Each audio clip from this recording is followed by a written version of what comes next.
Nie por Adiafo por amor em rendu faz favor oi men nyande jarapope dai men ajuka che ajerure nyande jarape o morrendo hangwa derape hashera. O ser humano geral, o branco e o indígena, ele nunca se contenta com nada. O preconceito quer dizer assim, ele vê uma pessoa e já julga a pessoa antes de conhecer a pessoa intimamente. Aí eu acredito que o pessoal lá fora, o indígena mesmo, ele é muito vergonhoso. Por exemplo, eu tenho meu filho mesmo, ele vai para a cidade lá, vai falar o bugre lá. Aí ele vai se sentir acuado. O indígena ele tem essa desvantagem. Ele se sente acuado, ele sai de perto. Como já aconteceu comigo também, na época que eu fazia faculdade. Às vezes eu ia fazer trabalho com as pessoas, elas se afastavam de mim. Que na época, quando eu fiz faculdade, entrou 5 indígenas, conseguiu formar 2. E aí a gente fazia nosso grupinho entre os indígenas, porque eles não aceitavam isso.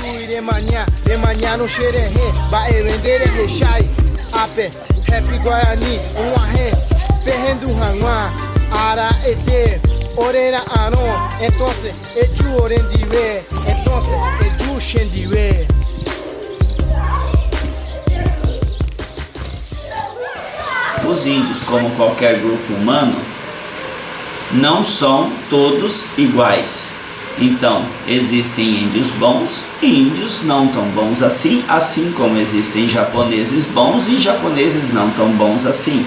Existem índios trabalhadores e índios não tão trabalhadores assim, assim como existem alemães trabalhadores e alemães meio preguiçosos, né? Então, outra coisa que costuma se falar é que os índios têm muita terra e eles não precisam de terra. Não é verdade, principalmente aqui em Dourados.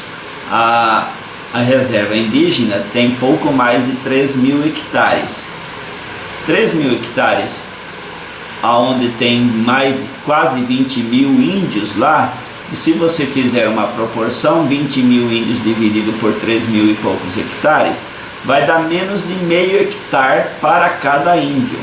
Qualquer povo que fosse sobreviver da terra com menos de meio hectare, morreria de fome ou passaria dificuldades.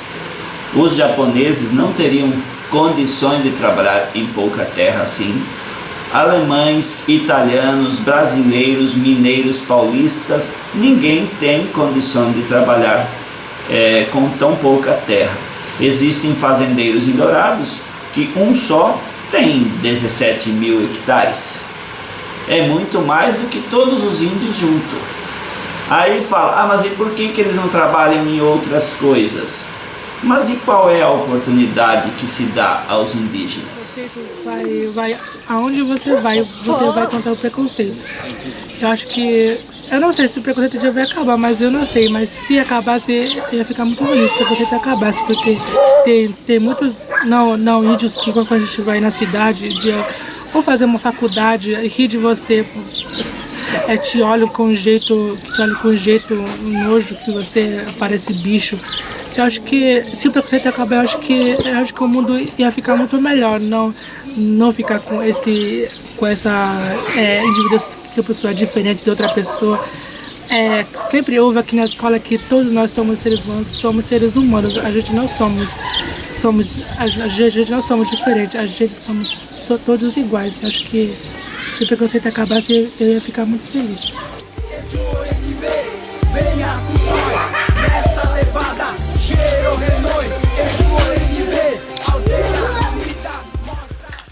Eu vejo assim, que dentro da sala de aula, né, os próprios alunos Eles falam da questão que as pessoas destratam eles, porque eles são indígenas, eles ficam sentidos, mas eles próprios, muitas vezes, têm esse preconceito, né? Se vem um professor negro ou um professor indígena dar aula para eles, eles não querem, principalmente no ensino médio, eles querem professor branco, de pele branquinha, professor, porque qual que é a visão deles de tudo isso? Que o professor branco tem mais conhecimento, vai saber lidar com eles, passar os conhecimentos melhor para eles. E na verdade não, porque qualquer um pode ter. Independente, você faz uma faculdade, você estuda para isso, né? Para passar o que você aprendeu antes, passar para eles. Só que na visão deles, eles têm esse preconceito. Eles acham que apenas o branco que vai poder fazer com que ele se saia bem futuramente, que eles possam chegar a uma universidade. Mas aqui na escola, porque as pessoas estão saindo muito, os jovens estão um pouco, as crianças estão um pouco interessados para vir na escola, mas eles estão saindo, estão indo para o lado para beber, fumar, assim. Eu acho que para o jovem voltar de novo a estudar aqui na escola, acho que os professores deviam incentivar mais os alunos e também conversar com os alunos, os problemas, o que eles pensam na cabeça para que eles saírem da escola. Eu acho que os professores deviam falar mais com os alunos, conversarem mais. Acho que a escola devia mudar também um pouquinho também. A escola tá um pouquinho feio. Eu me sinto orgulho, né? Aprendendo muitas coisas. E aqui nós aprendemos lá e repassa tudo para os alunos. Quando a gente fala sobre questão indígena ou sobre qualquer questão relacionada às minorias, seja indígena, negro, né?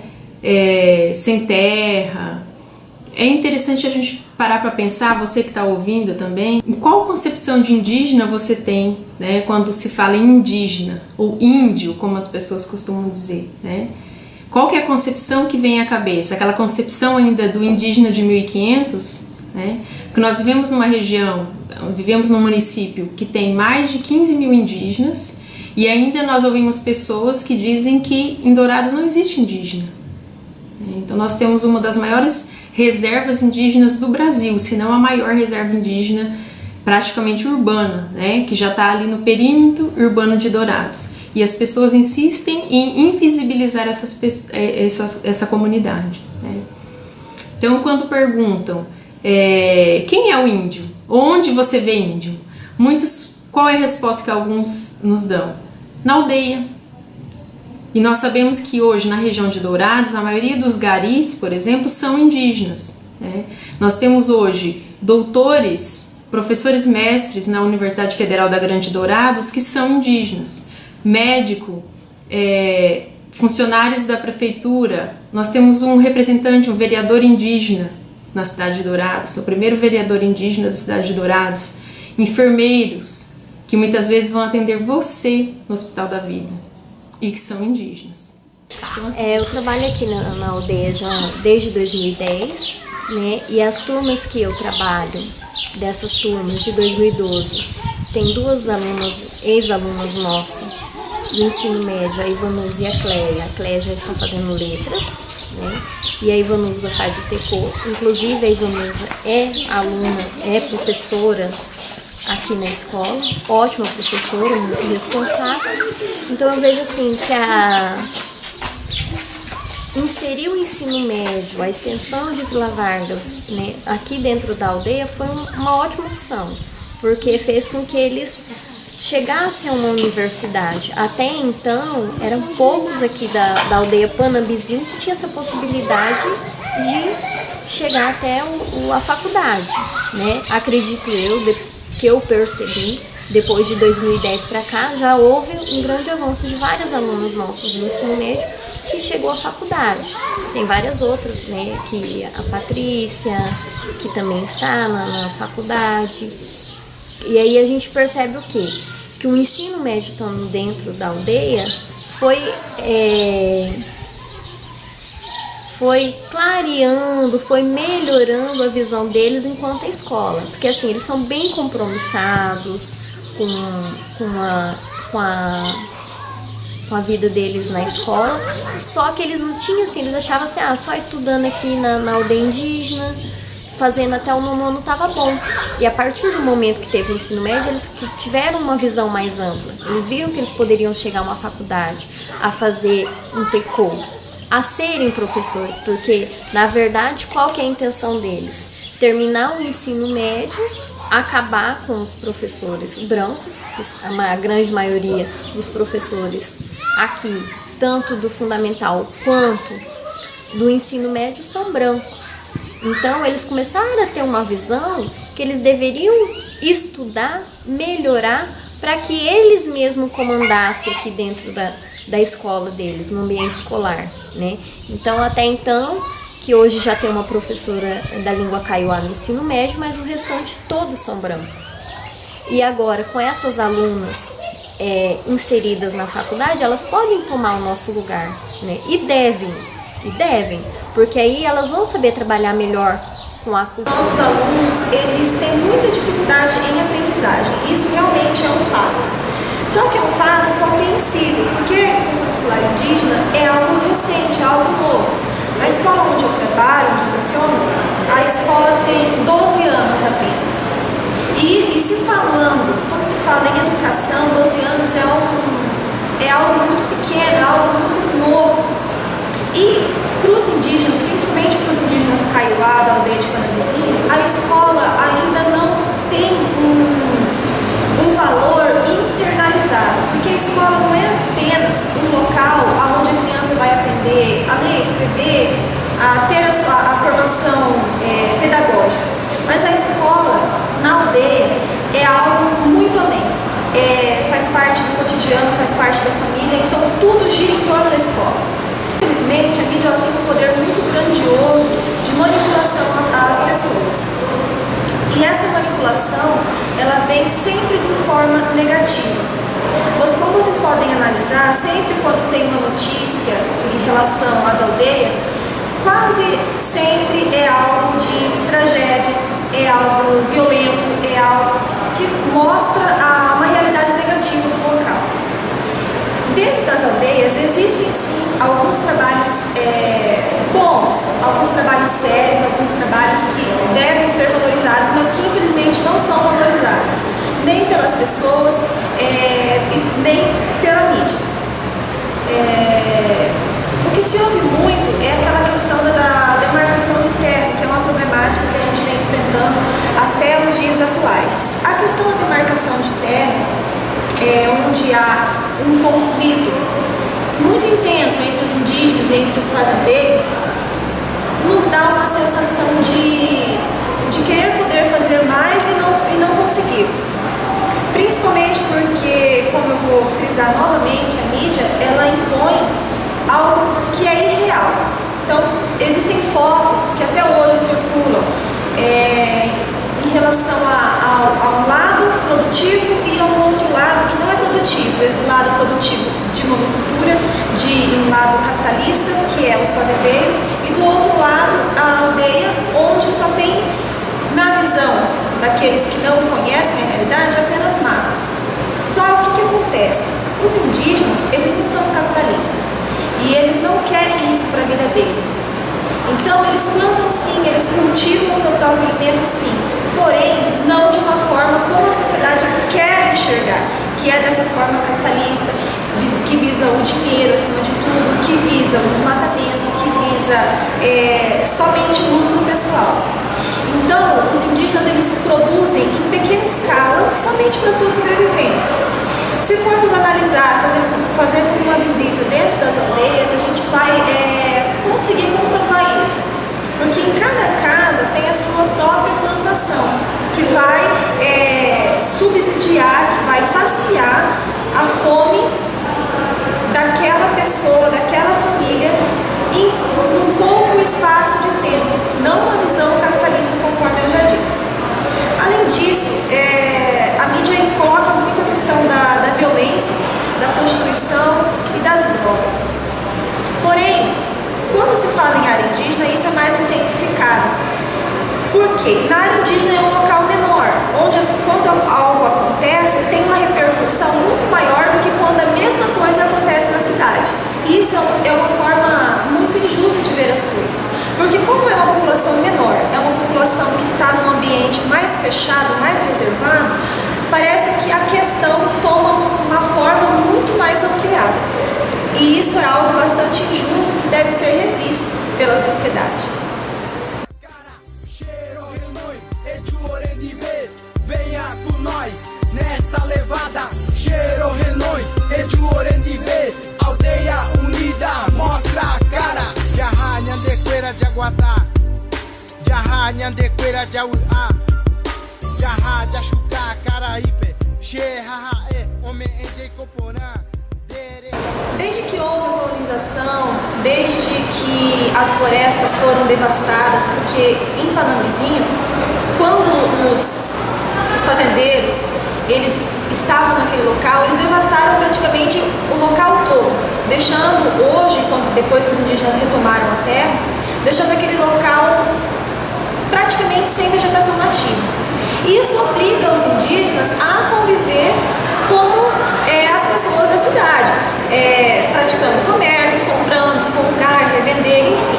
Porque hoje em dia o meio ambiente não está mais propício para que essas pessoas sobrevivam apenas da caça, da pesca, da coleta, né? Então, o que acontece? São pessoas aproveitando-se dessa ingenuidade dos indígenas, dessa falta de escolarização, de estudo, porque muitos são analfabetos, não conseguem nem escrever o próprio nome. Então, o que eles fazem? Os indígenas têm sim alguns benefícios, porém tudo isso é feito de uma forma bastante cruel. O que acontece? Alguns mercados pegam os cartões de benefício dos indígenas, deixam esses cartões já com a senha anotada e simplesmente vendem o alimento, seja um arroz, um feijão, enfim, seja o que for, por um preço dobrado. Colocam mais de 100% em cima do alimento, não sobrando praticamente nada para esses indígenas. Então isso é uma questão bastante complicada e que nos deixa assim, de mãos atadas para poder fazer algo. Eu quero deixar essa mensagem que sempre que faz intercâmbio, mas eu gostei desse daí. Vem jogar aqui bola, os alunos também foram para lá, né? Mas os alunos gostaram muito. Eu quero que esse projeto sempre que está indo assim, né? Não quero que esse projeto parar, porque sempre trocamos ideias com professores, não indígena, né? Mas aí eu gostei demais, né? E aí sempre que eu vou, os alunos da Vieg, sempre que pode vir, a escola está aberta para vocês, a escola sempre vão receber de vocês. Muito obrigada. Bom, o que eu gostaria diante de tudo isso é que as pessoas parassem de criticar sem realmente saber o que acontece, que elas pudessem ter um olhar mais crítico e parar de acreditar em tudo que a mídia impõe, em tudo que elas apenas veem, e que fossem fazer uma visita em uma aldeia indígena e que ficasse durante um tempo e entendessem realmente os processos, desde o processo histórico até o que nós vivemos, até o que a gente vivencia hoje em dia. Que as pessoas pudessem ter um pouquinho mais de inteligência, porque, me desculpem, aquele que critica algo que não conhece é algo desprovido de inteligência. Enfim, outra questão que me entristece muito é a questão de sempre falarem que vai vários projetos para as aldeias, que é disponibilizado isso ou aquilo, verbas, incentivos, e que os indígenas são burros, não fazem nada, são um bando de preguiçosos. Para mim isso é um discurso ridículo, porque quando a gente se fala, principalmente nos projetos que são enviados para a aldeia em relação ao meio ambiente, as pessoas poderiam entender um pouquinho mais o que é o meio ambiente, o que é ecologia, como se dá esses processos. Porque o projeto vai e ele tem que ser cumprido e realizado dentro de 6 meses, dentro de 1 ano. E quando se fala em natureza, quando se fala em desenvolvimento sustentável, isso não é uma questão de 6 meses, de 1 ano, 2 anos, 3 anos. Trabalhos de meio ambiente são trabalhos longos, são trabalhos demorados. Mas, infelizmente, as pessoas têm uma visão muito pequena, muito mesquinha, muito desprovida de senso comum. Por isso, as pessoas falam, nossa, foi 1 milhão para a aldeia X e hoje já só tem mato lá. Só que não é essa a questão é dar continuidade, isso se chama sustentabilidade. E as verbas para essa continuidade não existe. Então, por favor, que tenhamos um pouquinho mais de senso crítico, que sejamos um pouco mais inteligentes, que pesquisemos mais, que lemos mais, porque a leitura nos ajuda muito.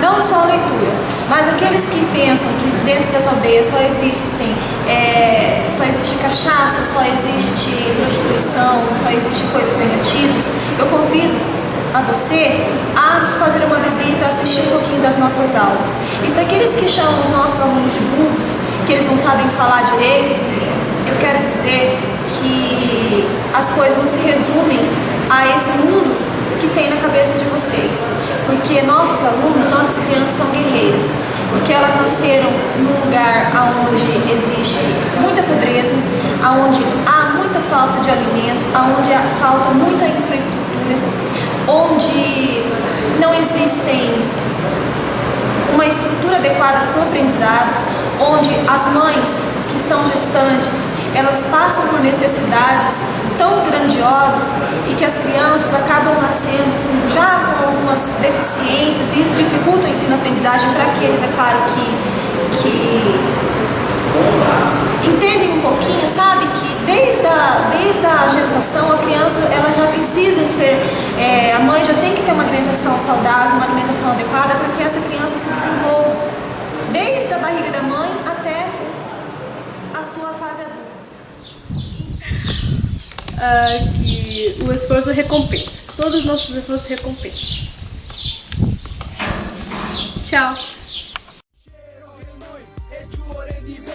Venha com nós nessa levada. Cheiro renoi, Eduorendive, aldeia unida, mostra a cara. Jaha nhandequeira de aguatá, Jaha nhandequeira de auá, Jaha de achuca, Caraípe. She haha homem em Coporã, dere hassaram che turehe, de manhã aí xerehe,